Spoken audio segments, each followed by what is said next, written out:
Welcome back to HealthWise. With us is Dr. Craig Greene from Greene Family Medicine and La Vie Med Spa. I got it that time. Got it. All right. Doc, we were talking about the flu, or we were going to talk about the flu.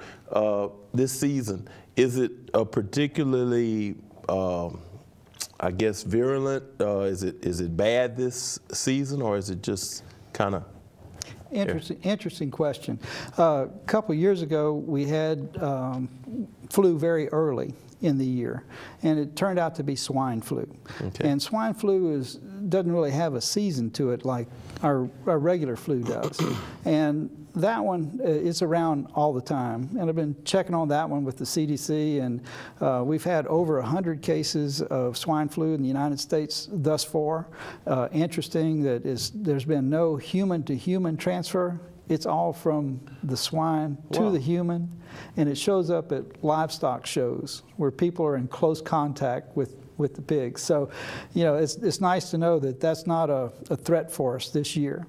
And I see signs already been out for a while saying flu shots available, flu shots available. So one of the reasons I want to talk about it is, when is a good time to get your flu shot? You know, should I be the first one on my block, race down there and say, hey, I got it before anybody else? Well, some people really like doing it that way. Is that a good idea? Well, my immunization, when I get vaccinated with the flu shot, my immunity should peak about 6 weeks after that. Okay. When is the peak time for flu season every year? I guess around the summer. January, February. Okay, so I thought it was closer to the summer. January, February is peak time for flu season. Okay. Summertime is peak time for mononucleosis, and that's a bad one. You don't want that one either. And but flu season is January, February. So if I get my vaccination, and I had the vaccine in August. So say I get it 1st of September, my immunity is going to peak in the middle of October, and then start fading out, and only get one vaccination a year. So by the time January and February comes along, I'm fading.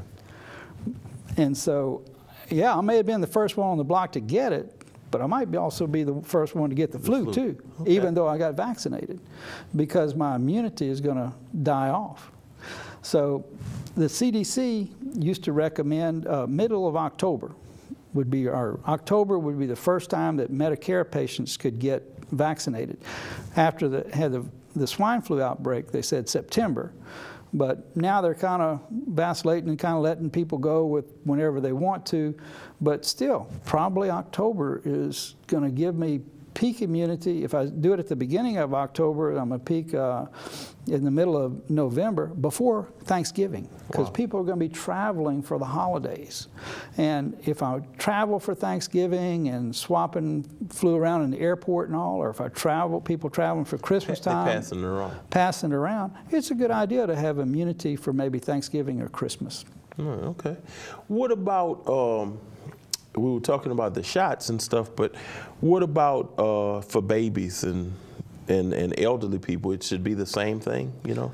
It should be the same thing. The newborns don't get vaccinated because they don't have an immune system of their own yet. They're getting their immune system from their mother. Okay. So they don't have the ability to develop the antibodies that are needed with the vaccination. Elderly people also, and also people that have immune system problems. Okay. They're not going to be able to fight things off very well, even with a vaccination. There's a high-dose vaccine this time that's for the elderly people to try to boost their immune system even more. So that's new this year. There's also an intradermal, a little vaccination that just goes barely under the skin, and it creates more of a skin reaction. So it seems like they have more irritation, more redness, like more swelling, more skin rash. But part of what we're trying to do is have a reaction. If my body doesn't have a reaction, I'm not going to get immune. Right. Okay, I got you. What about, let's talk about the West Nile virus. You're hearing that, you know, I mean, every time on the news, it's like, oh man, Louisiana, we got our first recorded case of West Nile and all that stuff. How, you know, should I be worried, or should the audience be worried about that? Well, West Nile virus is something that's not new. It's something that's here every year, and it causes a swelling of the brain. We call that encephalitis.